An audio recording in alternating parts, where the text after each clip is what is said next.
Hi friends, welcome back. Bangladesh threatens to invade northeast India. What India must do? तो चलो देखते हैं. वैसे तो बांग्लादेश तो थ्रेट नहीं कर रहा. वो उसके जो स्टूडेंट Students हैं, लीडर्स छोटे बने हुए हैं आज के, मतलब देखने में छपरी और अपने आप को कहते हैं स्टूडेंट लीडर्स, और उन्हीं की तरह उनके छपरी फॉलोअर्स. तो उन्होंने वो लोग इस तरह की बातें कर रहे हैं. और देखिए रियलिटी में ये अच्छा होगा अगर वो लोग अटैक करते हैं, क्योंकि फिर आपको जो है पूरा चिकन कॉरिडोर जो है आपका चिकन नेक पूरी मौका आपके आ मिलेगा जाएगी. तो करो थ्रेट. बिल्कुल, ये तो मैं वेट कर रही है मेरे ख्याल से गवर्नमेंट की, जल्दी करो अटैक यार. तुम अटैक करो, रिवर्स हमारा अटैक होगा, पूरी चिकन नेक पूरी सब एरिया वो पूरा हमारा हो जाएगा.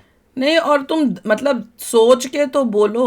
तुम किसके साथ किसके सामने बोल रहे हो? Correct. तुमसे ज्यादा ताकतवर, तुमसे मोर डेवलप्ड, तुमसे more better country, stronger country, powerful country, उससे तुम कर रहे हो कि बोल सिलीगुड़ी रहे जो है सिलीगुड़ा कॉरिडोर हो जाएगा. पूरा जो है सिलीगुड़ी को सिलीगुड़ा कर देंगे, वो पूरा हमारा हो जाएगा. हो. समझ और क्या नहीं चाहिए रहे. आपको? कहते हैं ना, आ बैल मुझे मार. ये इनकी ये हालत गवर्नमेंट है. को तो वेट कर रहे होंगे, प्लीज प्लीज करो प्लीज तो सही, अटैक करो हमें, क्योंकि please. हमें तो मौका चाहिए. Correct. तो चलो वीडियो शुरू करते हैं. वीडियो शुरू करने से पहले अगर आप चैनल पर नए हो और आपने अभी तक सब्सक्राइब नहीं किया तो जल्दी से पहले सब्सक्राइब के बटन और बेल आइकन को क्लिक कर लो, ताकि आपको हमारे सारे न्यू वीडियोस के नोटिफिकेशन मिल जाए जैसे हम अपलोड करें. अगर आपको वीडियो पसंद आता है प्लीज लाइक एंड शेयर. चलिए शुरू करते हैं. भारत ने हमेशा से एक अच्छा पड़ोसी बनने की रिस्पॉन्सिबिलिटीज पूरी की हैं, लेकिन अनफॉर्चुनेटली भारत को अच्छे नेबर्स मिले नहीं. एक तरफ कटोरा छाप भिखारी हैं और दूसरी तरफ कटोरा छाप भिखारी इन बंगाली एक्सेंट है. ये लोग बॉयकॉट इंडिया का ट्रेंड चला रहे हैं, भारत को बर्बाद करने की बातें कर रहे हैं. भारत की जो 7 सिस्टर्स हैं, यानी जो नॉर्थ ईस्ट के स्टेट्स हैं, उनको भारत से अलग काटने की बातें कर रहे हैं. बच्चा केजी का. शहबाज शरीफ का बेटा लग रहा है. भारत के हाई कमीशन पर अटैक किया है. याद रखें, हाई कमीशन जो है वो दूसरे केजी देश का का बच्चा था. सॉवरेन लैंड माना जाता है. Let's begin with the High Commissioner who has been summoned regarding the safety of the Indian High Commission in Dhaka. तो देखिए, शेख हसीना के कू होने के बाद, तख्ता पलट होने के बाद से बांग्लादेश एक काफी नेगेटिव डायरेक्शन में जा रहा है. उस डायरेक्शन पर अब भारत को सीरियस तवज्जो देने की जरूरत है. अभी लेटेस्ट क्या हुआ है और भारत को क्या एक्शन लेना चाहिए, उसके बारे में बात करते हैं इस वीडियो में.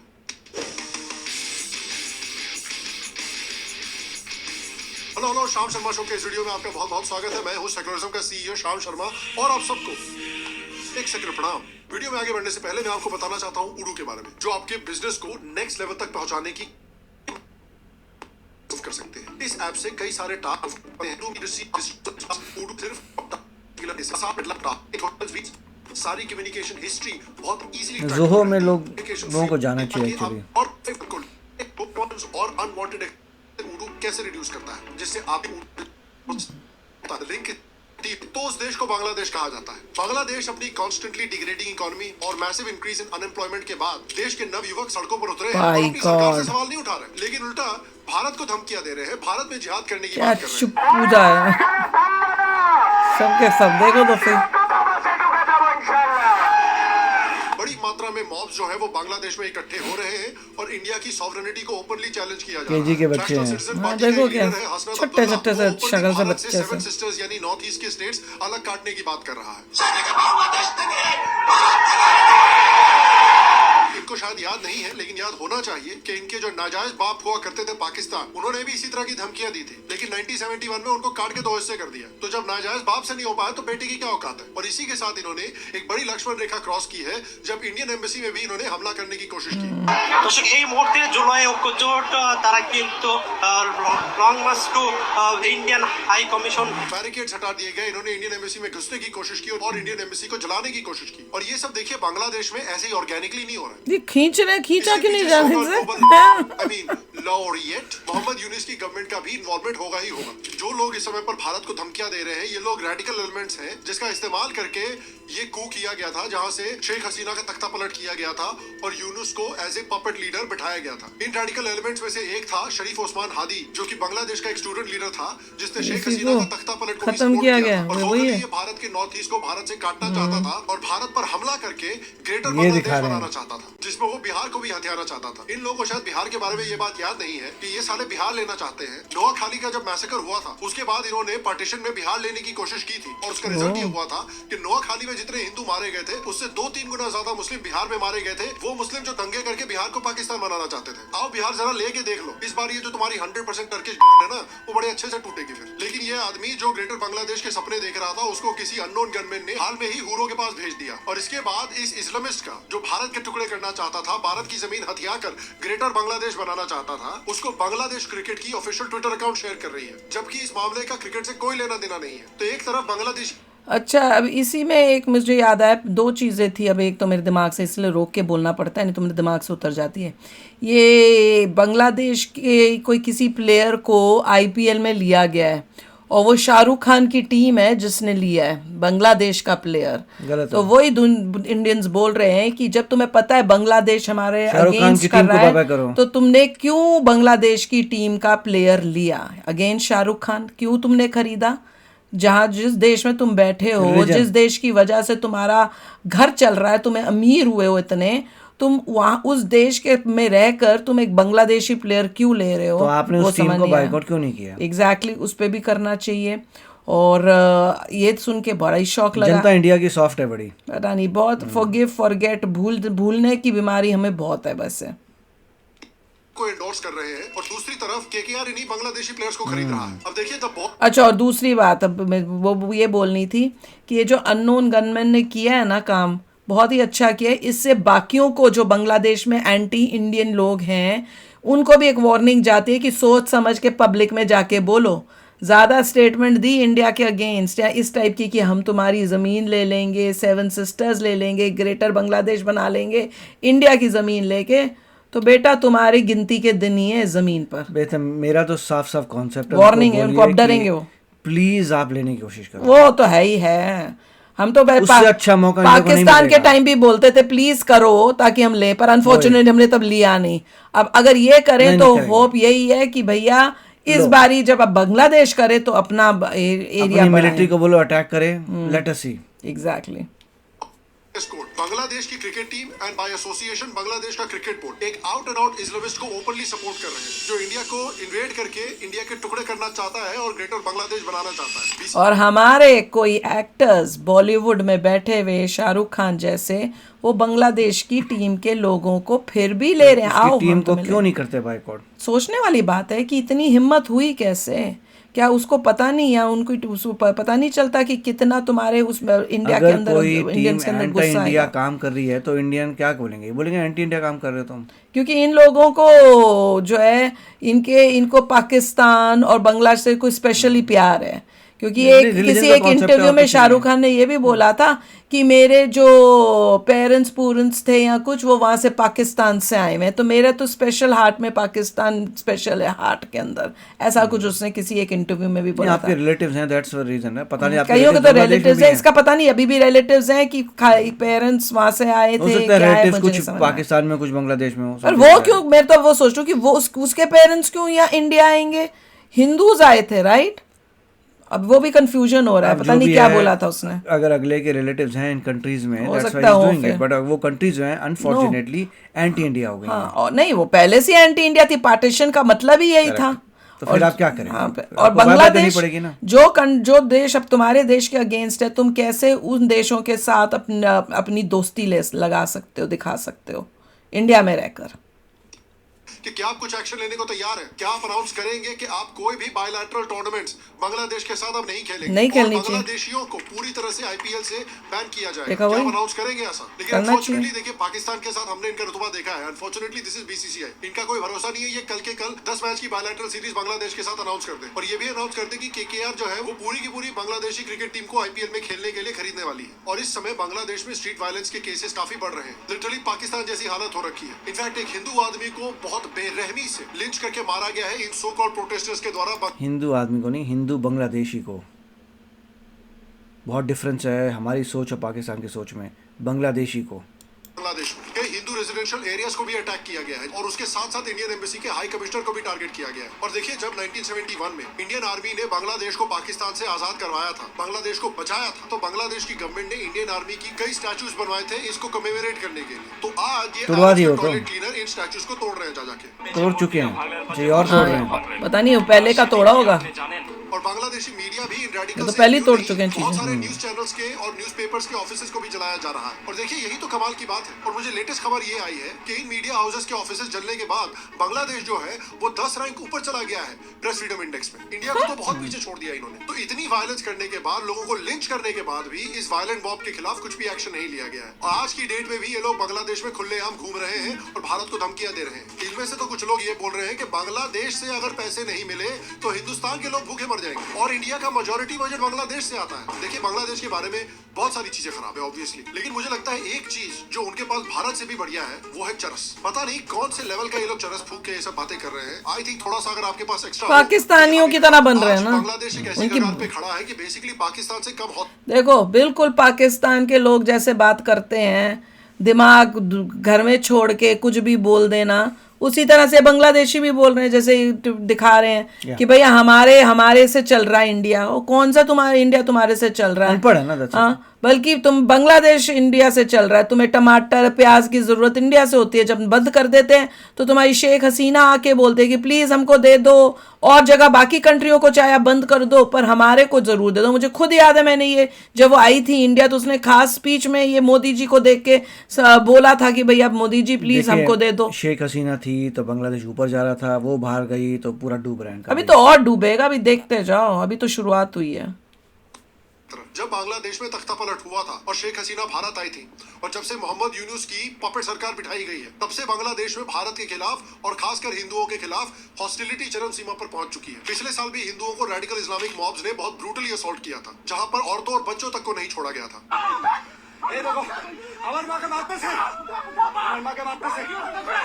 हिंदुओं के घर तोड़ दिए गए थे, एल्डर सिटीजन्स को भी नहीं छोड़ा गया था।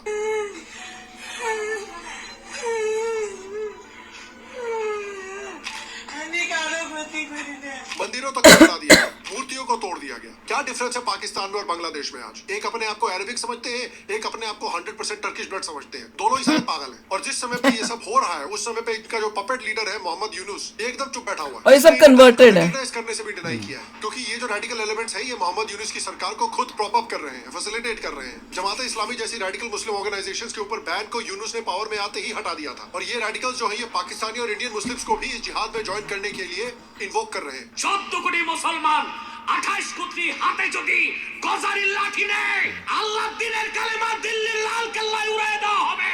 और ये जो वही जैसे वहाँ पे पाकिस्तानियों के वो मुल्लास क्या बोलते हैं, मुलानास, उनको देखते हैं ना, वैसे ही वही इंस्पायर्ड बाय पाकिस्तान की बात है। ये बात की शुरुआत मोहम्मद यूनुस ने चाइना में की थी। 7 states of India, चाइना में।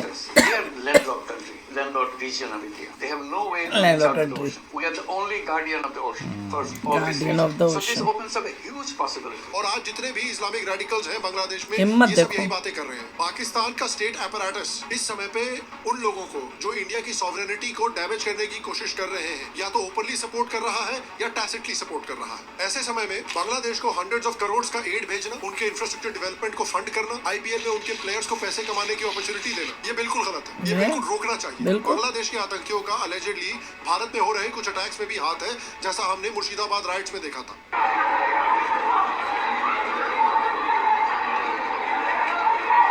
तो अब मिलियन टके का सवाल ये उठता है कि इस समय पे भारत को क्या करना चाहिए। देखिए, पिछले कुछ सालों तक बांग्लादेश को अननोन गनमैन भेजने चाहिए। इकोनॉमिक सक्सेस स्टोरी मान रहे थे। टेक्सटाइल मैन्युफैक्चरिंग Encourage करना चाहिए उनको attack इंडिया करने के पावर लिए। बन गया था और एशिया की बेटर परफॉर्मिंग इकोनॉमीज में काउंट किया जाता था। लेकिन अब जो इस्लामिस्ट हैं जिन्होंने शेख हसीना को कू में हटा दिया है, वो बांग्लादेश को अपने इलेजिटिमेट फादर पाकिस्तान का एक और वर्जन बनाने पर तुले हुए। तो फिर इंडिया को भी उनकी हेल्प कर देनी चाहिए। अगर शेख हसीना देखिए पावर में होती तो इंडिया के लिए मास स्केल पे इलीगल बांग्लादेशीज को डिपोर्ट करना काफी काफी ट्रिकी होता, क्योंकि उससे इंडिया हसीना रिलेशनशिप पर नेगेटिव इम्पैक्ट पड़ता। लेकिन अब जब हसीना आउट ऑफ पावर है और ओपनली एक कर तो रहे हैं। इंडिया और इस्लामिस्ट लीनिंग गवर्नमेंट पावर में है, तो इंडिया के लिए ये एक परफेक्ट अपॉर्चुनिटी है कि वो एक इलीगल बांग्लादेशीज के खिलाफ मास डिपोर्टेशन प्रोग्राम कैरी आउट करे। करना ऑनेस्टली चाहिए। जिस तरह से बांग्लादेश के कुछ सिटीजंस का एटीट्यूड इंडिया को लेकर दिख रहा है, इंडिया में जो इलीगल बांग्लादेशीज हैं उन्हें एनिमी कंबैटेंट्स की तरह ही ट्रीट करना चाहिए। इसलिए इलीगल एनिमी कंबैटेंट्स को रिमूव करना, जिन्हें डेमोग्राफिक चेंज के लिए इस्तेमाल किया जा रहा है असम, बंगाल, बिहार जैसे स्टेट्स में, और इंडिया के अंदर ये पोटेंशियल टेरर थ्रेट्स भी हैं, तो इन इलीगल लोगों को देश से बाहर निकालना एक national security necessity Amit Shah ने तो कहा, मैं तो निकालूंगा। अपॉर्चुनिटी भी बहुत अच्छी है और आई एम ग्लैड के सर के थ्रू ये बंगाल में किया जा रहा है, लेकिन ये एक वॉर फुटिंग पे बंगाल में, बिहार में और असम जैसे स्टेट्स में करना जरूरी है। अब देखिए, काफी लोग ये भी सोशल मीडिया पे कह रहे हैं कि देखिए जो बांग्लादेश में हो रहा है ये बहुत चिंताजनक है, बहुत वरीसम है और इंडिया को बांग्लादेश में मिलिट्री इन्वॉल्वमेंट करनी चाहिए। देखिए, मैं इस सेंटिमेंट को बाय एंड लार्ज समझता हूँ। इंडियन एम्बेसी पर अटैक हुआ है, बांग्लादेश में माइनॉरिटीज को कंसिस्टेंटली टॉर्चर किया जा रहा है, एथनिक क्लेंजिंग की जा रही है उनकी, तो एक क्लियर केस भी बनता है मिलिट्री इन्वॉल्वमेंट का। लेकिन मेरे हिसाब से इंडिया अभी जियोपॉलिटिकली एक बहुत ही प्रिकेरियस सिचुएशन में है। पाकिस्तान, चाइना और कुछ एक्सटेंट तक इवन अमेरिका भी ये चाहता है कि इंडिया एक मेसी कॉन्फ्लिक्ट में फंस जाए। इससे पाकिस्तान और चाइना को वो एक्सक्यूज मिल जाएगा जिसका वो वेट कर रहे हैं बहुत समय से, कि इंडिया को एक 3 फ्रंट वॉर में ट्रैक कर लिया जाए, लटका लिया जाए। और एक रियलिस्टिक पॉसिबिलिटी ये भी है कि अमेरिका इंटरवीन ना करे, क्योंकि इंडिया एक राइजिंग पावर है और अमेरिका उसे फ्यूचर कंपेटिटर की तरह देख सकता है। तो एक कंपेटिटर इंडिया नहीं करेगा का अभी एक वो। दूसरे कंपेटिटर यानी चाइना से कॉन्फ्लिक्ट में उलझना, ये अमेरिका के लिए एक तरह से ड्रीम सिनेरियो हो जाएगा। इसलिए इंडिया को अपनी रिस्पॉन्स में बहुत केयरफुल और बहुत क्लेवर रहना हो, क्योंकि वो इस समय दुश्मनों से घिरा हुआ है। लेकिन बांग्लादेश को हर्ट करने के और तरीके हैं। सबसे पहले इनकी जो लाइफलाइन यानी जो इनकी इकोनॉमी है उसको स्क्वीज करना पड़ेगा। आपको 2019 का साल शायद याद होगा जिसमें एक बार इंडिया ने यही तो बोला था मैंने, अनियन, टमाटर या प्याज 50 टका किलो पहुंच गया था। लोगों ने वहां खाने में प्याज डालना छोड़ देगा? दिया था। और आज का यही तो डेटा बता रही अगर थी आप मैं। देखें तो भारत हर साल बांग्लादेश को $11 बिलियन का माल बेचता है। क्यों इसमें देते हैं? cotton, बंद कर दो। fuel, अनाज, ये सब शामिल है। जस्ट अडानी देमसेल्व्स वो एक massive amount of electricity Bangladesh को प्रोवाइड करते हैं, जो बांग्लादेश की टेक्सटाइल इंडस्ट्री का बैकबोन है। तो हो सकता है कि अब जरा स्क्रू टाइट करने का समय आ गया है और बांग्लादेश को जो की रिसोर्सेज भारत से मिलते हैं उनको बंद करने का समय आ गया है। अगर भारत ने बस नॉन एसेंशियल एक्सपोर्ट्स पे 1 महीने तक बैन लगा दिया तो इनकी टेक्सटाइल इंडस्ट्री, जो इनकी इकोनॉमी का बैकबोन है, वो बिना रॉ मटेरियल्स के तड़प जाएगी। और जियोपॉलिटिक्स का सबसे बड़ा हथियार जो है पानी। बांग्लादेश सालों से रो रहा है कि हमें तीस्ता रिवर का पानी दो। अरे तीस्ता तो भूल जाओ बे, 1996 में जो गंगा वाटर ट्रीटी साइन हुई थी वो 2026 में एक्सपायर होने वाली है। ये एकदम परफेक्ट समय है। भारत को साफ कह देना चाहिए, जैसा इन्होंने पाकिस्तान ट्रीटियां को करो ही बोला, ना कि इन जब तक लोगों वहाँ पर से। हिंदू सेफ नहीं है, जब तक भारत की तरफ इनकी गंदी नजर है, तब तक पानी तो तुम भूल ही जाओ साले। भारत फराका बराज के गेट्स अपने हिसाब से कंट्रोल कर सकता है और धीरे धीरे इनके देश को रेगिस्तान बना सकता है। ये भैया अरब बनना चाहते हैं ना, तो इनके देश को अरेबिया बना देते हैं। और अल्टीमेटली देखिए, मैं मानता हूँ कि अब बांग्लादेश की सिचुएशन ऐसी हो चुकी है कि जो पाकिस्तान के साथ हुआ था वो पाकिस्तान की इलेजिटिमेट चाइल्ड यानी बांग्लादेश के साथ भी होना चाहिए। इंडिया को पाकिस्तान को 1971 में 2 भागों में बांटना पड़ा था और मुझे लगता है कि नियर फ्यूचर में बांग्लादेश के साथ भी यही होना पड़ेगा। 2 भागों में बांटे? ये एक पार्ट होना चाहिए इन इस्लामिस्टों के लिए, वो वहां पे अपना 100% टर्की बनाए, और बांट कर दूसरा पार्ट बनाना चाहिए बांग्लादेशी हिंदुओं और दूसरी माइनॉरिटीज के लिए, जहां पर वो एक सेफ, सिक्योर और प्रॉस्परस जिंदगी जी सके। मोस्ट लाइकली वो जो हाफ है बांग्लादेश का वो भारत का हिस्सा बन जाएगा और एज ए रिजल्ट भारत का जो चिकन नेक है वो भी एक्सटेंड हो जाएगा। Chicken neck basically giga chat neck बन जाएगा। This has to be the future of Bangladesh, क्योंकि एक मैसेज जाना चाहिए भारत के दुश्मनों के लिए कि खासकर अगर आप इंडियन सब कॉन्टिनेंट में हैं और आप इंडियन स्टेट से दुश्मनी मोल लेते हैं, आप इंडियन सॉवरेनिटी को धमकी देते हैं, आप इंडिया की सिविलाइजेशन को धमकी देते हैं, तो या तो आप श्रीलंका और मालदीव्स की तरह अपनी पॉलिसी को पूरी तरह से चेंज करेंगे या फिर पाकिस्तान की तरह आप तोड़ दिए जाएंगे। एंड अगेन ये बिना मिलिट्री इंटरवेंशन के भी किया जा सकता है। जो मेथड्स हमने हाईलाइट किए हैं इस वीडियो में उनके थ्रू हो सकता है वहां पॉलिटिक्स में भी इंटरफियर किया जाए, वहां के प्रो इंडिया फैक्शंस को सपोर्ट किया जाए, उन्हें मॉरल और लॉजिस्टिकल सपोर्ट प्रोवाइड किया जाए। बट अल्टीमेटली मैं आपसे पूछना चाहता हूँ कि बांग्लादेश में जो इस समय पे सिचुएशन बनी हुई है पिछले 1 साल से शेख हसीना के कू के बाद, आपको क्या लगता है कि इसको short term and long term address करने के लिए, सॉल्व करने के लिए क्या एक्शंस लेने चाहिए भारतीय गवर्नमेंट को? नीचे कमेंट सेक्शन में मुझे जरूर बताएं। बाकी देखो, एक चीज़ मैं बोलना चाहती हूँ, आप बताना आप लोग इस बात पे एग्री करते हो कि नहीं, कि हम लोग शेख हसीना के टाइम ये वो था, बड़े अच्छे रिलेशनशिप्स थे, फलाना ठमकाना बोलते हैं, पर शेख हसीना भी जो है वो कोई पूरी इंडिया के साथ नहीं थी।